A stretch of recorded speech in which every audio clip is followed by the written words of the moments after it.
This is the 1995 Mazda RX-7 Bathurst edition, and no, we didn't get the RX-7 at all here in the Philippines, but I have this because this is a special import vehicle and I was able to get that opportunity to review it today.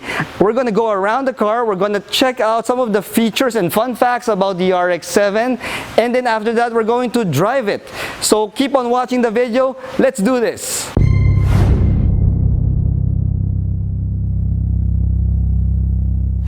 For the past 30 years, most people around the world thought that the Mazda Miata MX-5 is the halo sports car of Mazda. What a lot of people don't realize is way back in the 90s, Mazda came out with this iconic Mazda RX-7. You see, the RX-7 is at the same league and class as the Toyota Supra, the Nissan GT-R, and the other iconic 90s sports cars of its time. This RX-7 also sports one of the most unique engines that you could ever find in a vehicle, and that is a Wankel Rotary Engine that produces so much power coming from such a small displacement. In this case, this RX-7 comes with a 1.3-liter stock rotary engine, but it puts out a whopping 252 horsepower and 217 pound-feet of torque. Now, if you notice, this RX-7 doesn't have the Mazda badge. Instead, it comes under the brand Effini.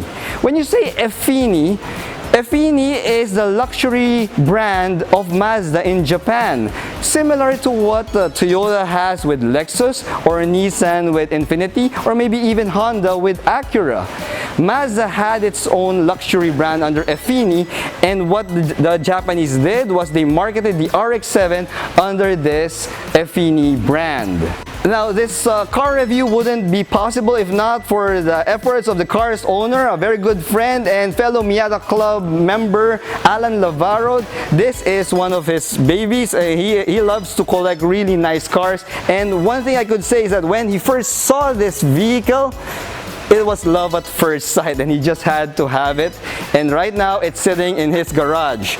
So today we're going to go around this car and we're going to check out what it's all about and what makes the RX-7 such an iconic, unique, and special vehicle. Let's start off with the styling of the RX-7. As you can see, it is one sexy car, and it pretty much representative of the style way back in the 90s, where you have nice flowing lines, a long hood, and of course, we cannot forget to mention these. These are the iconic pop-up headlights that was so popular way back in the 90s. In fact, even the first generation Miata, the NA, sports the same pop-up headlights. This particular RX-7 is not an all-stock RX-7. Instead, it is lightly modified because when the owner of this car got it first, he didn't really like how it looked. It didn't seem, I mean, there's probably something off with how it looks.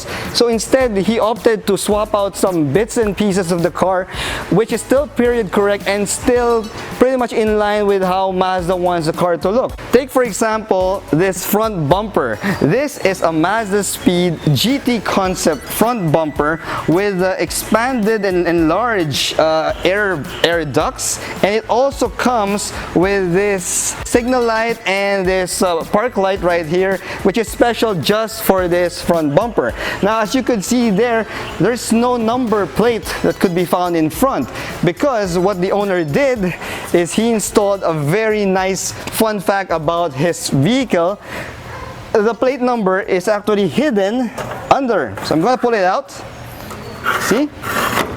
It can be pulled out, and then you can show the plate in all its glory if you are doing legal speeds with this vehicle. But if you would like to take her out on a nice, fun, and fast run, you could tuck away the plate, as simple as that. Moving on to the tires, what we have here are modified tires already.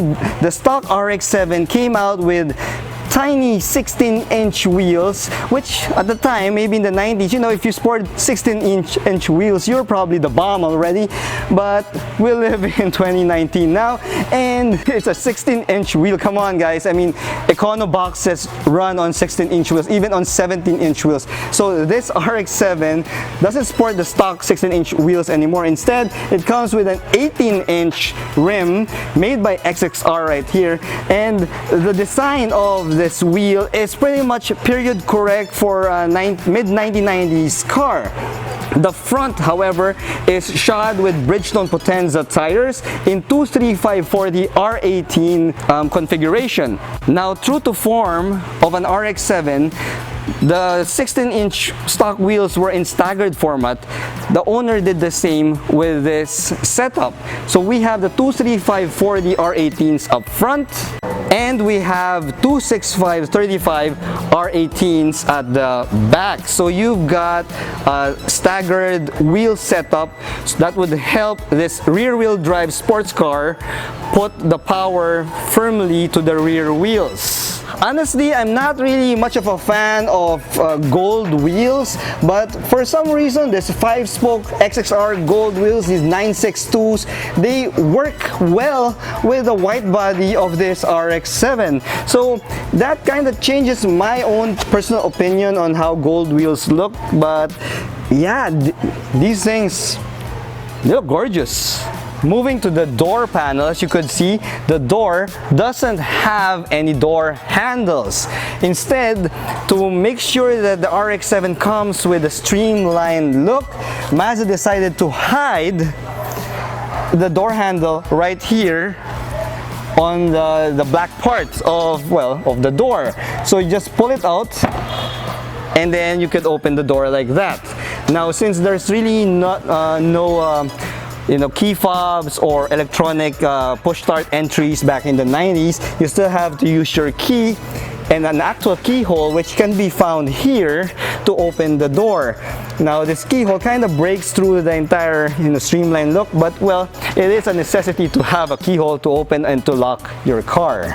Moving to the back of the car, you could see that the logo is not the typical Mazda logo from the 90s. You see, the Mazda logo from the 90s, it's more of like a circular thing, but this is more of an inverted triangle with some squiggly lines inside.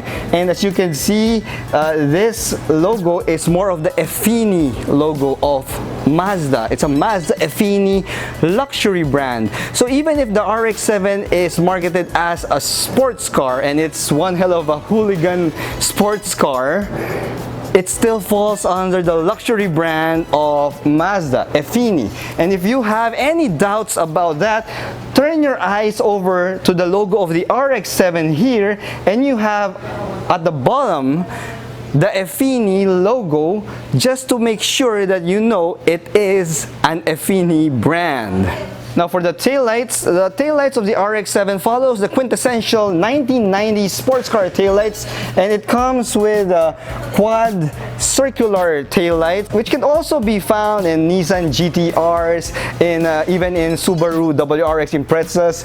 And these are classic taillights, and the shape of the back end of the RX-7, where the rear bumper is molded into the body, it has aged gracefully, and as you could see, it complements this stock wing. It's a stock spoiler that you can find here. Overall, the look of the rear end of the RX-7 is a classic look, and is, for me, one of the most beautiful rear ends that you could see in a 1990s sports car. Looking at that stock rear spoiler, you will notice that it is an adjustable spoiler. You can bring the spoiler up and down with the help of the screw here. Just remove the screw and take out the panel, and then you can adjust it to adjust the amount of downforce that your spoiler produces while you're doing a track run. True to most 90s era vehicles, the RX-7 also sports this funny quirk here. This is an automatic antenna that only goes out when you turn on your radio, and when you're done listening to your tunes, what's going to happen is it's just going to retract back into the body like so. There you go. It's slowly retracting. That's something that most modern car vehicles will never get to experience, and here we have it in the RX-7. This Effini Bathurst RX-7 also comes with a side skirt and some side splitters, and it also comes with vents. It has one vent here, you can see here, there's a vent right there on the front bumper, and there's another vent right here to the side of the front fender. Now, unlike most of modern car offerings now with so many vents, but most of them or all of them are fake, this Effini RX-7 Bathurst edition has functional vents that will help bring cooling air into your slotted and cross-drilled rotors made by Mazda, and it will also help dissipate heat out at the side of the vehicle. Moving on to the engine, we have here the legendary Wankel Rotary Engine, and unlike most RX-7 owners, the owner of this RX-7 didn't offer an engine swap. You see, there has been notorious reports about the rotary engine being an unreliable engine and it being an oil guzzler. It actually eats and drinks oil, but that's the reason why most owners would rather swap the engine to an LS engine or whatever. But now in this case, we have here a pure and pristine 1.3 liter Wankel rotary engine, and this engine is rated not just for the stock 252 horsepower that most RX-7 Sports are rated for. This engine has been dynoed, and it has been reported to have 270 horsepower at the wheels. So why such an increase in power? Well, maybe because this rotary engine has some pretty fancy bits and pieces here, starting with the ARC induction kit. It also has a tuned ECU as well, which helps it breathe more, and it has a Gredi downpipe that also helps pull in more power at the same time. Now, this stock 1.3 liter rotary engine comes with a sequential turbo system co-developed by Mazda with Hitachi. Now, this turbo system comes with a small turbo and at a stock boost of 10 psi. It comes in at around 1800 RPM and goes all the way, giving turbo boost until 4,000 RPM. Now, at 4,000 RPM, you have a second larger turbo, also set at 10 PSI, that would provide the boost from 4,000 RPM all the way to a 7,500 red line. That way, this engine, this RX-7, would have practically no turbo lag because you'll be getting boost all the way from 1,800 RPM up to 7,500 RPM. Now, another thing that rotary engines are famous for are the sound. Now, I have to say that this RX-7 already comes with an aftermarket Kakomoto Racing exhaust system, but still it does not diminish from the way this rotary engine sounds. Take a good listen.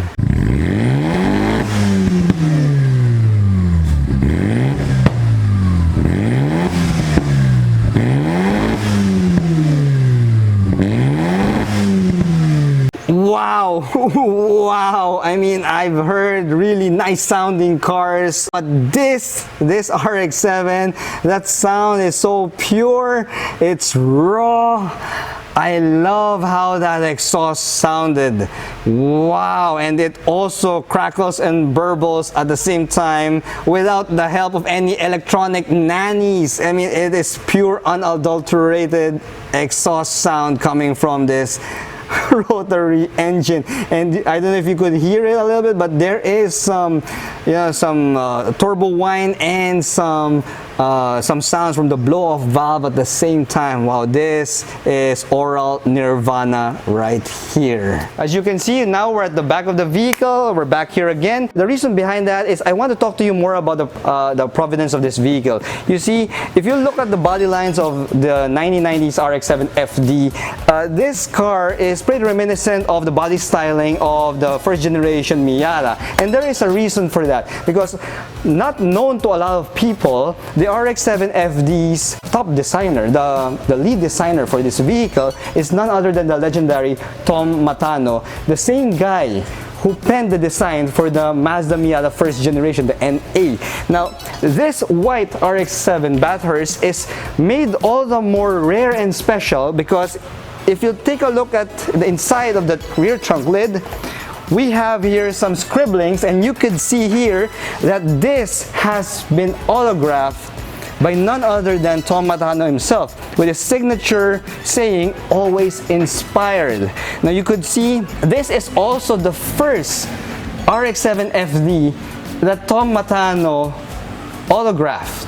Because normally whenever he goes around all over the world to meet, Mazda RX-7 or MX-5 Miata fans, RX-7 owners would just bring Tom a piece of an RX-7 for him to sign, put his autograph in. But this is the first time that the owner brought the entire car to Tom Matano himself when he visited here in Manila, and Tom place his signature on this vehicle. Now moving to the side of the vehicle, we have here another iconic signature by no other than Nobuhiro Yamamoto.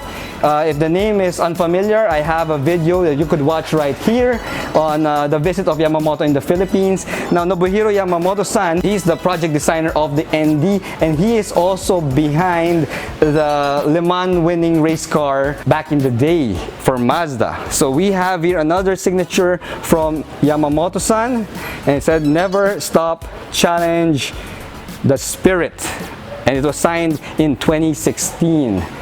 These two signatures makes this RX-7 probably one of the most rare RX-7s in the country.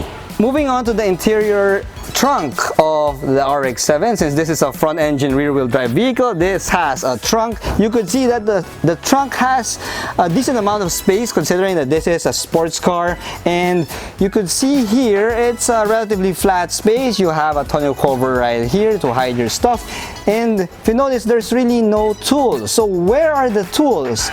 Mazda, or Effini, has cleverly hidden the tools right here.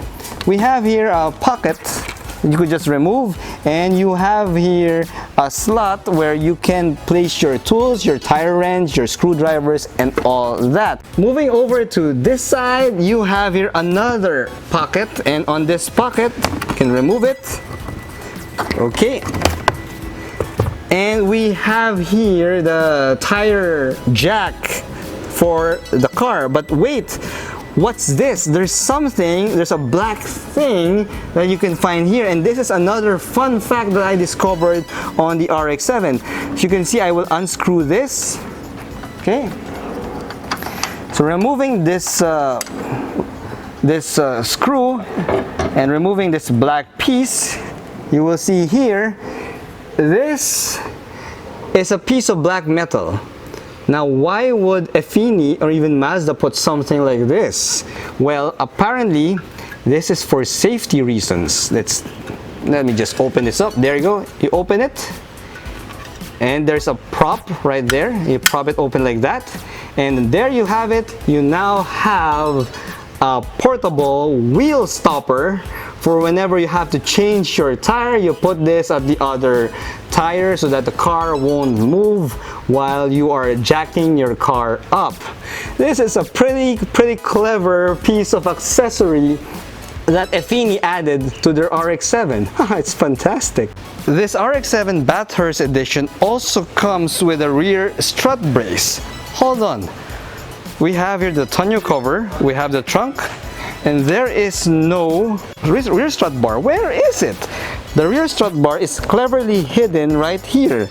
You remove this panel, and you will see here the rear strut bar has been hidden and covered in the same material that the interior is furnished with, so that you won't really know that you have a rear strut bar, but in this case, it comes with the rear strut bar. Okay, moving on to the interior of the car. We pop open the secret doorknob, door handle, And here at the side of the car, you will see you've got your power windows right here, and you have here the door handle, the door latch right here, and you also have automatic side mirrors. Now, what's this vent right here? Funny how the asymmetric shape of the interior of the RX-7 would be, because instead of having the aircon vent right on the dash, that place has been given to a lot of gauges right there to help you monitor the health of your car.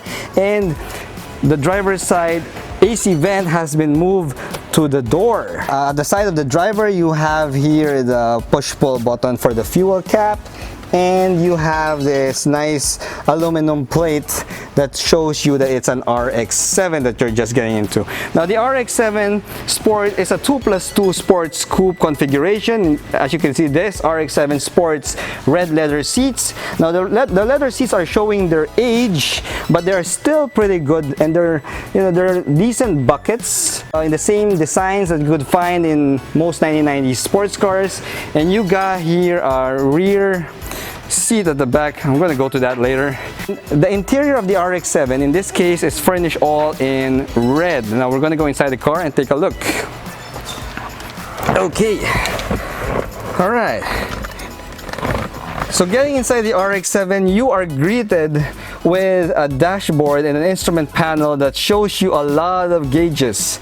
Now you can see there we have here, true to sports car form, front and center, we have here a tachometer and shows you a 7500 red line, and we have at the side the speedometer, which shows you also your kilometers up to 280 kilometers per hour, and it also has a reading for miles per hour. You have your temperature gauge, you have your oil pressure, and you have your fuel gauge as well. And you have this little cubby right here where you could probably store, I have no idea what you could store there, but it is a little bit of a quirk as well. Now this RX-7 sports a Mazda Speed original steering wheel right here. There is no airbags. It just has the Mazda Speed horn right here. Well, most 1990 sports cars don't really sport airbags. And then we have here 5-speed manual transmission, just how you want it, and of course your e-brakes right here, and you have your AC vents right there, and the AC vent of the passenger is not on the door, it is where it's normally located on the dash. It's so funny.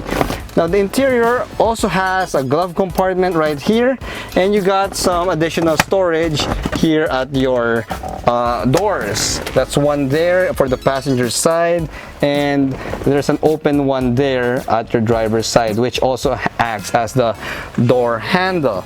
Entertainment system is a Pioneer head unit. The original Kenwood entertainment system radio was replaced since it got broken, but this one is a little bit of a modern touch. Not really a fan, but well, you take what you can. And we have the normal AC here, and this is not an automatic climate control, it's just manual controls all the way until 4 and all that stuff. Another quirk that you will see here is the key. Now we have here a normal key. This is a normal car key, and if I plug it in, you hear a beep. And if I remove the key, the beep is gone. You see, the beep is there to make sure that you do not forget your key inside the car when you turn the engine off. Pretty OC, but brilliant at the same time. So going inside the passenger seat. All right, pretty tight. Yeah.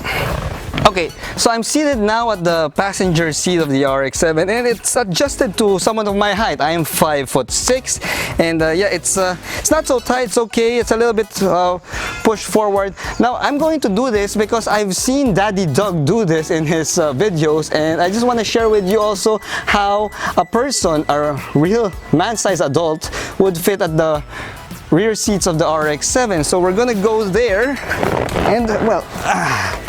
Getting out of the car, I'm going to tumble the seat back, and I'm going inside. All right, let's see. Remember, I'm 5'6". Let's see if I could fit inside the rear seats of the RX-7. Okay. Okay. So yeah, I'm gonna close it and whew, wow. Okay, so I fit inside the rear seats of the RX-7. And there's a little bit of leg room, but if the passenger in the front seat would be someone who's taller than 5'6" and would push the seat back, I am going to choke to death inside this seat. It is surprisingly quite comfortable, but maybe for short trips. Now this 2+2 seating configuration, it's the rear seats are meant for stuff or small kids, or maybe for adults that you really want to torture. Okay, yeah. Yeah. Oh my goodness. Woo. Woo. Well, yeah, getting in was easier than getting out. Man, getting out was pretty tough. Woo. Okay, upon starting the car, you will notice that there is a beep sound. And that beep sound is because the car is still cold, so that should prevent you from, gunning it from the start. I'm gonna pull on the belt. We're gonna take her out for a drive now. Okay, so we are at the wheel of the RX-7, and one of the first things that I notice is the clutch is very heavy. So apparently I asked the owner if the clutch is really this heavy, and it turns out that this RX-7 has a stage 1 XD clutch already, so that's why it's very heavy. I will not want to drive this around EDSA with this kind of clutch. Now, driving it now here in the village, I'm actually running out of light, but well, I could hear the engine sound. It's quite noisy. Wow! Okay, even with the engine still relatively cool, this thing hauls. Woo! Let's see how the brakes work. All right, braking. The brake pedal is a little bit, it's a little bit soft, but still good. Okay, yeah. Woo! Wow! This is awesome. I like it. All right, let's take another loop in the car. Okay. Woo! Oh yeah.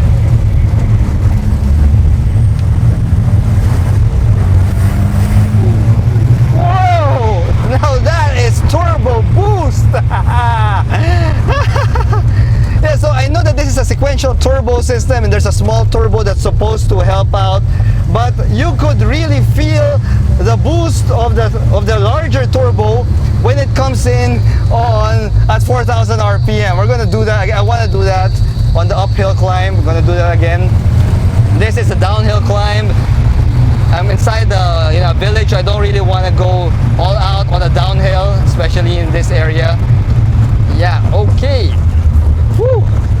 Wow, the car. Well, there are creaks and rattles, which is expected out of a 1990s era car.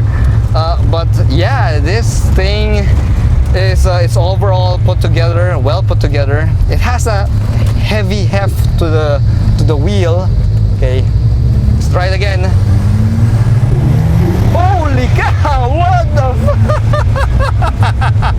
yeah! Woo! What a sound! What a sound, man! Whoa! Man! Actually, I have to admit, this is the first time I'm driving a turbocharged, actually a sequential turbo vehicle, and wow! That turbo, when it kicks on the at 4,000 RPM, it is crazy. Oh my goodness. Oh my goodness. Woo. I mean, you hear a lot of people say NA all the way, but turbocharged, especially this kind of turbocharged rotary engine, it is crazy. Now I could see why they make this RX-7 a very powerful drift car as well, because this thing could really haul once it's above the 4,000 RPM mark. Okay, we're gonna do it again, gonna try it again.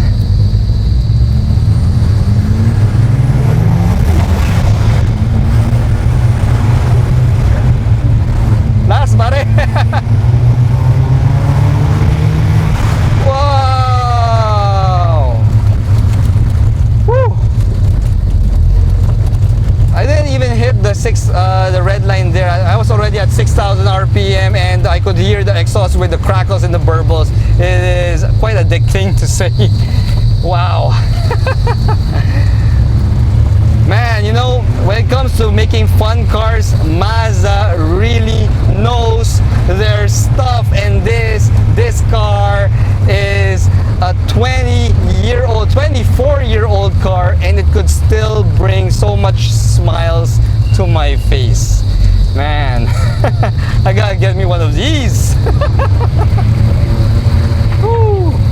Alright, so that basically wraps up my driving. I don't want to take this out on the open road yet because I only have, you know, little light left.